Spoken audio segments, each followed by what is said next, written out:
People think betrayal always comes from strangers, but sometimes it lives at your own table. I'm sharing this story because silence almost broke me and truth saved me. For years, my family looked perfect from the outside. We laughed loud, trusted deeply, and never imagined secrets could rot us from the inside. What happened between my mother and my brother wasn't loud at first. It was quiet, hidden, and confusing. By the time I understood it, the damage was already done. This is not a story about shock for shock's sake. It's about how loyalty can be twisted, how denial can feel safer than honesty, and how facing the truth can hurt but still heal. If you've ever felt something was wrong but couldn't prove it yet, this story is for you. I always thought our family was close in a quiet, dependable way. We were the kind of people who left doors unlocked and cars shared without asking. Sunday dinners were routine, not special occasions, which somehow made them feel even more important. My mother, Linda, cooked the same meal she'd made since we were kids, and my brother Mark always showed up late with an excuse and a smile. I used to think consistency meant safety. I believed nothing bad could grow in a place that felt so familiar. That belief cracked one night when I walked into the kitchen for water and heard my mother whispering into her phone. It wasn't just the hour that felt wrong, but the tone. Her voice sounded careful, almost nervous. When she saw me, she jumped and said, "I'll call you back," then ended the call too fast. I laughed it off and said, "Did I scare you?" She forced a smile and replied, "Just talking to a friend." Something in her eyes told me that wasn't the full truth, but I didn't push. Over the next few weeks, that moment stayed with me like a song stuck in my head. I started noticing things I had never paid attention to before. Mark began stopping by at strange hours, usually when I wasn't expected home yet. Conversations stopped mid-sentence when I entered the room. Phones were locked, turned face down, or suddenly needed charging in another room. I told myself I was being dramatic. I even said out loud one morning, "Get a grip, Sarah, you're tired." But my gut didn't care about logic. It kept warning me that something was off. One afternoon, I asked my mom casually, "Has Mark been okay lately?" She hesitated before answering. "Why do you ask?" I shrugged and said, "He's been around a lot." She replied too quickly. "Family should be around." The way she said it felt rehearsed. The moment that truly shook me happened on a rainy Tuesday. I was looking for a recipe and pulled out one of my mom's old cookbooks.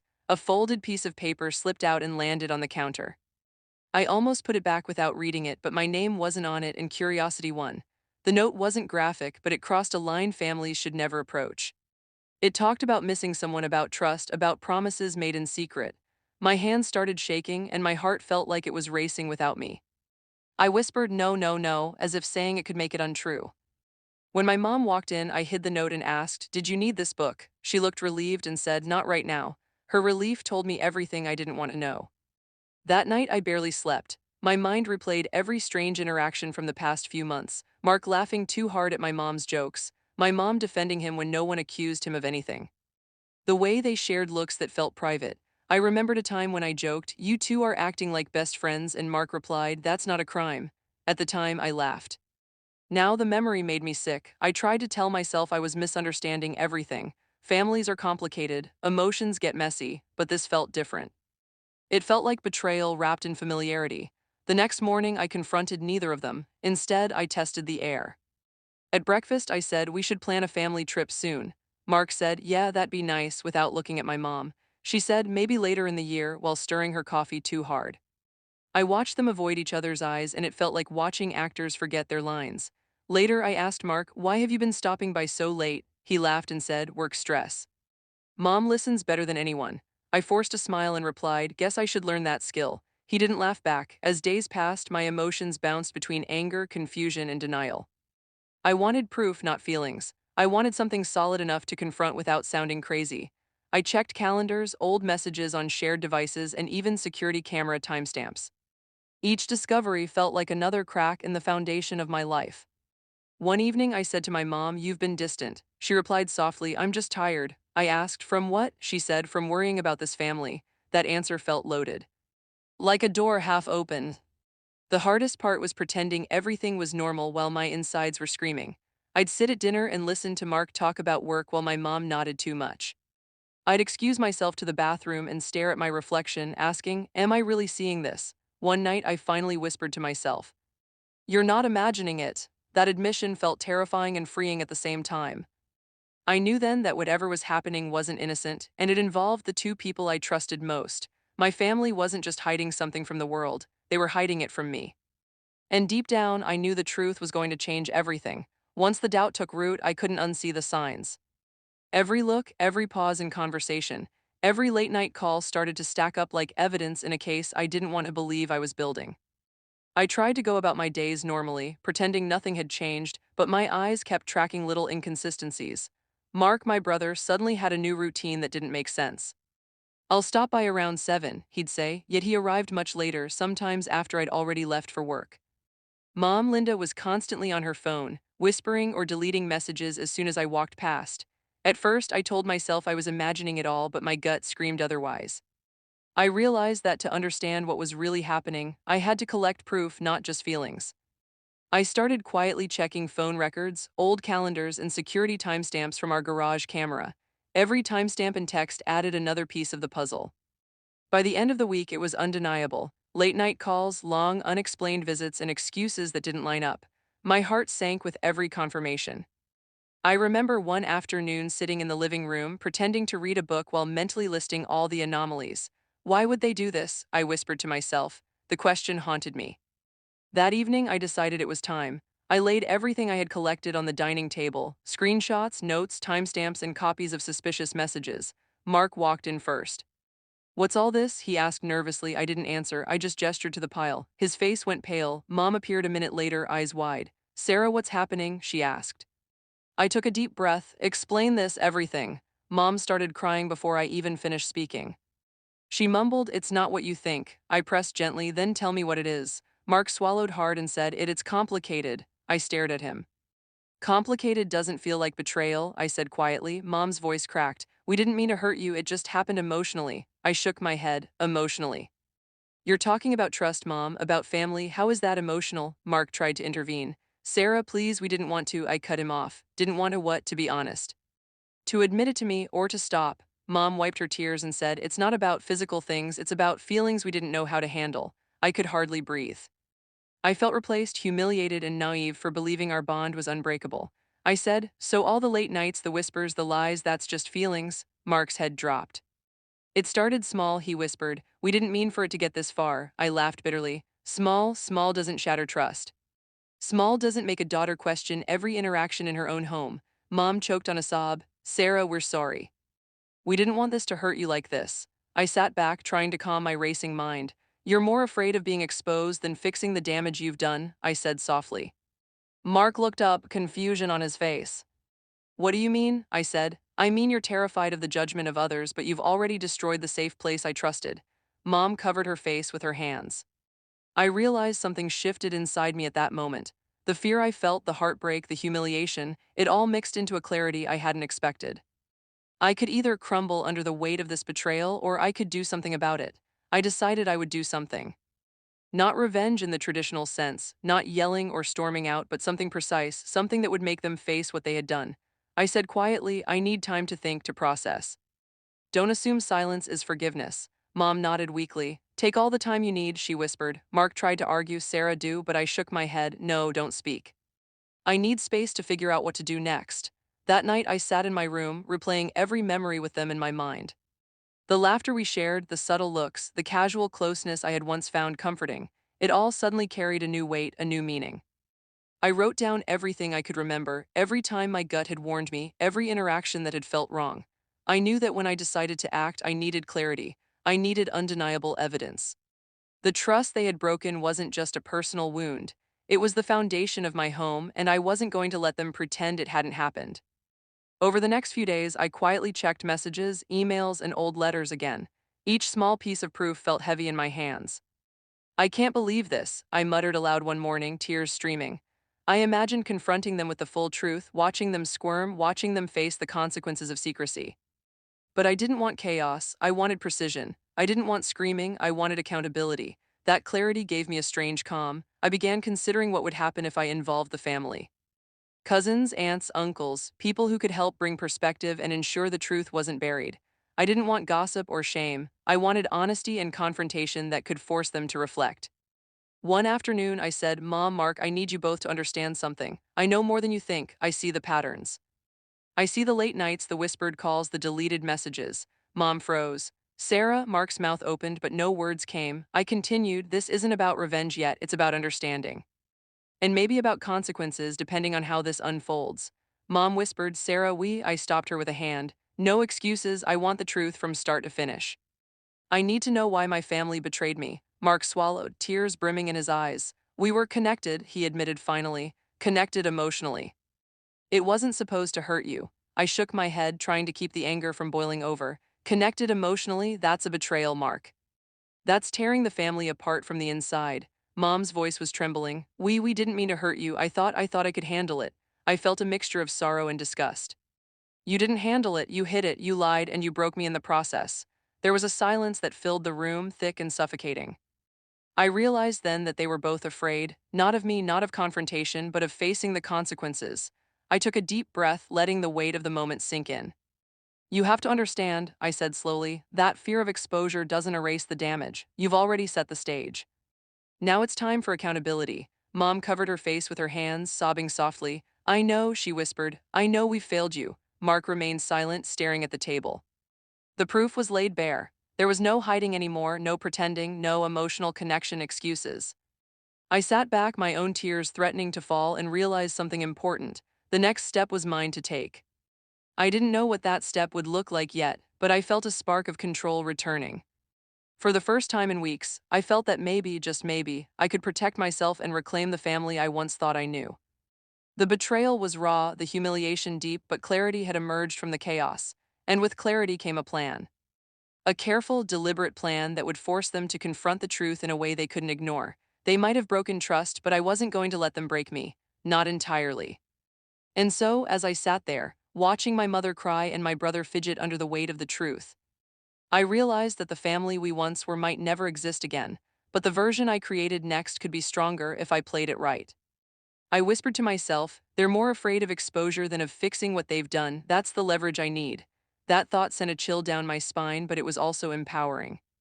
I finally knew what I had to do, even if I didn't yet know how it would all end. The real reckoning was only just beginning. I told them I needed time to process everything, and they seemed to take that as mercy. Take all the time you need, Sarah, Mom said softly, dabbing at her eyes. Mark just nodded, his jaw tight, staring at the floor. In truth, I wasn't taking mercy, I was planning. I couldn't allow chaos or pointless screaming matches to dominate this story. I wanted clarity and consequences, not dramatics. Over the next few days, I quietly reached out to extended family under the pretense of organizing a small reunion. It'll be good for everyone, I told them, a chance to reconnect after years apart. No one suspected anything. To them, I was the considerate daughter, keeping family ties strong. Meanwhile, I cataloged everything I could. Saved messages, screenshots, even audio recordings of conversations I had consent to record, just to make sure nothing could be denied later. I wrote down dates, times, and locations. Every interaction that had previously felt strange now became part of a timeline that couldn't be disputed. During that planning, I rehearsed in my mind how I would reveal the truth. I didn't want yelling or humiliation. I wanted a moment of sober reckoning. I wanted them to see the weight of what they had done, to understand that lies could not protect them anymore. I remembered one afternoon while setting up the guest list, I thought this will be their moment, their private moment with everyone they love watching. I won't yell. I'll just speak truth, and truth will do the work. I even planned how I would sit, the calm tone I would use, and the exact order in which I would present the evidence. Everything had to be precise because chaos could allow them to manipulate perception. Precision would force accountability. When the day of the reunion arrived, our living room was full of cousins, aunts, uncles, and even a few family friends who had known us for decades. Everyone laughed and shared stories from childhood. Mom seemed relieved, adjusting the tablecloth nervously. It feels good to have everyone here, she said, attempting normalcy. Mark leaned back on the couch, scanning the room, looking relaxed for the first time in months. I forced myself to smile, hiding the tension I felt building inside. My heart pounded, knowing that in a few moments everything would change. I had rehearsed every line, every subtle gesture. The room's cheerful energy was a stark contrast to the storm I was about to unleash. Then it was time. I cleared my throat and said, I need to share something important with everyone. Conversations hushed immediately. I've held a lot inside, I continued, and it's time the truth comes out, not for revenge but for understanding. Eyes turned to me, curious and concerned. Mom's face paled and Mark shifted uncomfortably. Over the past months, I said, I've noticed things that didn't make sense: late nights, whispered calls, deleted messages. And I took the time to see the whole picture. There were murmurs in the room, a few gasps, but I pressed on. It's about trust, family, and choices that hurt those closest to us. I began presenting the evidence carefully and calmly, showing messages and notes I had collected. Here's a timeline of interactions I noticed, a pattern of secrecy that wasn't visible at first glance. Mom put her hand over her mouth, Mark's eyes widened. He started, but I raised a hand. No explanations yet, just the facts. I could see the disbelief spreading among our relatives. Questions started firing rapidly. Why didn't you tell anyone sooner? How long has this been going on? Are you sure? I nodded steadily, showing my documentation. I am sure. Everything here is backed by dates, times, and records. Mom finally broke the silence. Sarah, we never wanted anyone else to know, she said, her voice trembling. Mark added, it started small. We didn't think it would. Small, I interrupted. Small is how it began, but it's still a betrayal. Small or large, it broke trust, and trust is the foundation of a family. The room grew very quiet. Cousins exchanged looks, aunts murmured, and a few people held back tears. I watched my mother's composure crumble. She bit her lip, whispering, I never meant to hurt you. Mark's face turned pale, and he slumped further into the couch. Then came the twist I hadn't fully anticipated, and it sent shockwaves through the room. While reviewing messages for clarity, I discovered one that revealed a deeper layer I hadn't known. Someone outside the immediate household had known of their secret for months. There's more, I said softly, holding up a message. This wasn't just between the three of us. Someone else knew, and they've been keeping it from all of us. The room collectively inhaled, the energy turning from disbelief to panic. Mom and Mark looked at each other, panic clear in their eyes. Who? My aunt whispered. I hesitated. That part doesn't matter right now. What matters is the truth is out, and everyone must see the consequences of hidden choices. I explained calmly how secrecy can allow betrayal to fester. The real damage doesn't come from one conversation, one note, or one lie. It comes from hiding, from pretending everything is fine, from letting deception fester inside a home that should feel safe. I scanned the room. Faces were pale, some people whispering, others holding back tears. Mom covered her face with trembling hands, whispering, I didn't know what else to do. I shook my head. You could have been honest, that would have been enough. This hiding, manipulating is what caused this storm. Mark's voice broke as he said, I'm sorry, Sarah, truly. I didn't mean, I raised a hand, stopping him. Words aren't enough, that's why everyone here needed to know the truth. I paused, letting the silence settle. The power in that pause was profound. I realized that revealing the truth calmly, precisely, and without theatrics was stronger than any scream or insult could ever be. Mom looked stricken. I never thought it would reach this, she whispered. Mark's hands trembled. I thought we could fix it before she knew, he said. I let them feel the weight of their choices. Every glance, every sigh, every tremble spoke louder than words. And yet I still held the cards. I still had control. By the end of the evening, the room was still heavy with realization. Conversations started slowly, cautiously, about what needed to happen next. Accountability was in the air, not revenge. My relatives supported me, asking questions to clarify, ensuring that the truth could no longer be denied. I watched as Mom and Mark faced a wall of judgment and care, realizing that the consequences of secrecy were unavoidable. I need to think, Mom said softly. We all do, I replied. And now you have the chance to do better, starting with honesty. As I looked around the room, I felt a strange mixture of relief and lingering tension. The storm had been unleashed, but it was controlled. I hadn't yelled, I hadn't humiliated them with insults, yet the truth had done more than either of those things ever could. I whispered to myself, precision beats chaos every time. For the first time in months, I felt a sense of clarity and control. The betrayal had been exposed, and the path forward, though painful, was finally illuminated.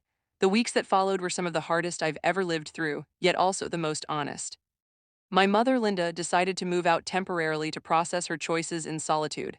I could hear her voice on the phone sometimes, shaky but sincere. I need to understand who I am without hiding, she said quietly. My brother Mark began counseling sessions and agreed to cut contact for a while until he could confront his own mistakes and rebuild trust, if that was even possible. The house felt emptier at first, quieter, but that emptiness carried a strange relief. I wasn't constantly on edge, pretending nothing had happened or walking on eggshells. I felt free to breathe. I spent long evenings reflecting, sometimes journaling, sometimes just sitting in silence, letting the reality of the truth settle. Some days I cried silently, other days I smiled at small victories. A text without tension, a memory shared without suspicion. The family didn't explode the way I had feared. Instead, we began to redraw lines, establishing accountability instead of denial, honesty instead of secrecy. I remember one evening sitting on the porch with my aunt, recounting the events of the reunion. It was hard to watch them squirm, I said. She took my hand gently. You did what needed to be done. You didn't destroy your family, you forced honesty. That perspective helped me see that exposing the truth didn't have to feel like punishment. I realized revenge doesn't need to be cruel to be effective. Sometimes it's simply refusing to carry someone else's secret and allowing natural consequences to take hold. Watching them confront themselves, seeing my mother's quiet remorse and Mark's acknowledgement of wrongdoing, gave me a sense of justice I didn't need to manufacture. I had orchestrated clarity, not chaos, and the result was far more powerful than I had imagined. The fallout wasn't dramatic in the way movies portray betrayal. There were no confrontations in the street, no shouting matches, no scandalous gossip. What happened was slow, internal, but it was real. Mom took time to reflect on how secrecy had undermined trust and how her choices had hurt me. Mark realized that his emotional attachments had consequences, that shielding them with lies only deepened the wound. And I realized something critical about myself. My voice mattered, my perception mattered, and standing up for my own peace was a moral act, not a betrayal. Over time, apologies turned into actions. Mom made efforts to rebuild trust in small, meaningful ways. She returned late calls, shared updates honestly, and slowly rebuilt rapport. Mark maintained his counseling sessions and began being transparent in every interaction. While some relationships with extended family remained cautious, many became stronger through transparency.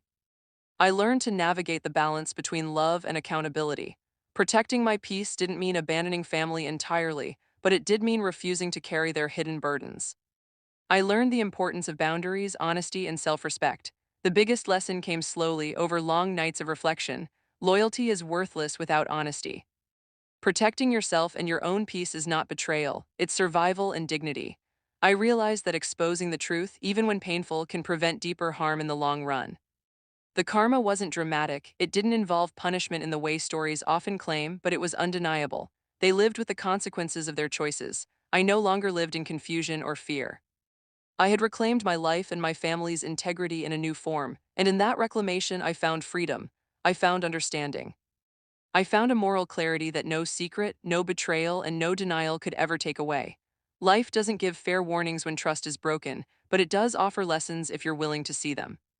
This experience taught me that betrayal can come from the closest people, even those you love most, and facing it requires courage, patience, and a clear plan.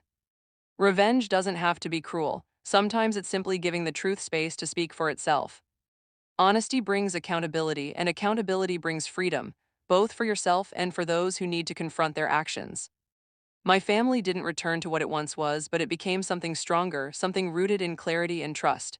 Protecting your peace is not betrayal, it is self-respect.